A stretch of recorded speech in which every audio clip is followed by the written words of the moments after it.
Ah, yes, Boston, Massachusetts. A national treasure known for its sports, university, and of course that one time it flooded with molasses, killing 21 people. My name is Greg, and welcome to Going Down the Rabbit Hole.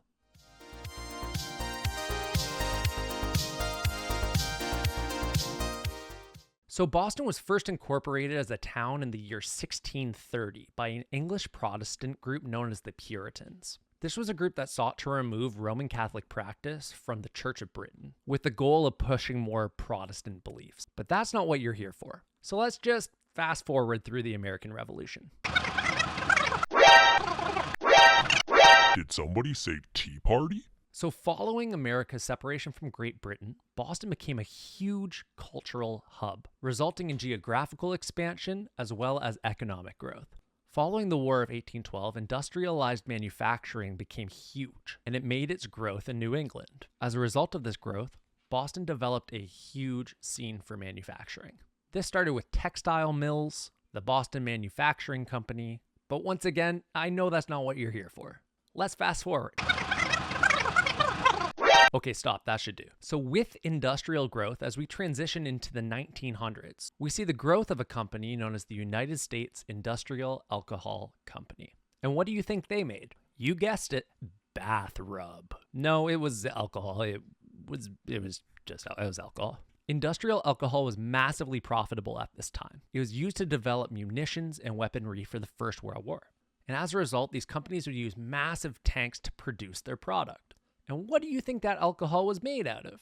Molasses. You probably see where I'm going here. In the year 1917, a small chemical firm by the name of Purity Distilling Company was purchased by the USIAC. This company specialized in producing ethanol products through the distilling process. Well, in acquiring this company, the USIAC had a massive lot of these tanks. One in particular, owned by Purity Distilling, was built in 1915 on Boston's waterfront. This tank was huge. We're talking 15 feet high, 90 feet wide, and it could hold up to 2.5 million gallons of molasses. To put that into perspective, the average pool holds anywhere between 18,000 and 20,000 gallons of water. So that's about 125 swimming pools full of molasses. And it's about to get sticky. So at the time of the disaster, there are many speculations as to what could have gone wrong.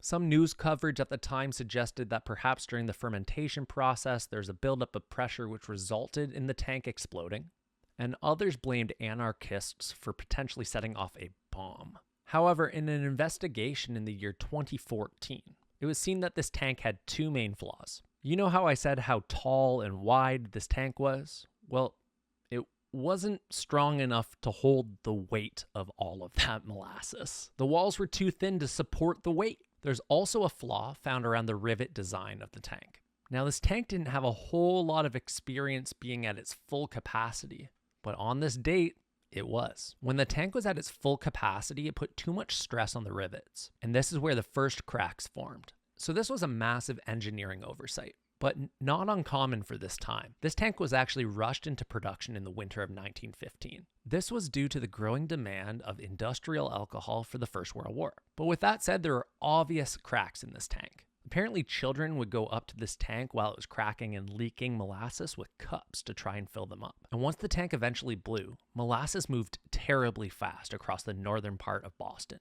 I was reading this document that had an interview with Nicole Sharp, who was an aerospace engineer from Denver. She mentioned that though molasses is slow to pour, moving in that volume across the city, it would have moved in a gravity current. This is similar to mudslides, avalanches, and even lava flow. And she concluded that the initial wave of molasses could have moved as quickly as 35 miles per hour.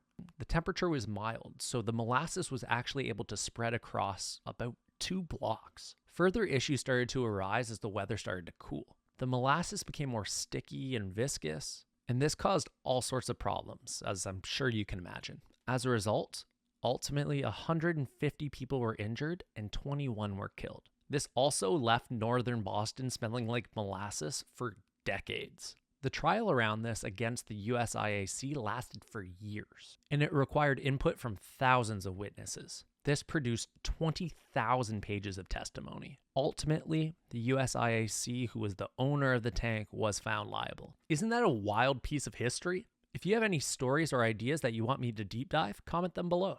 I'll take a look at them, do the research, and create a video. Thank you for your time, and take care.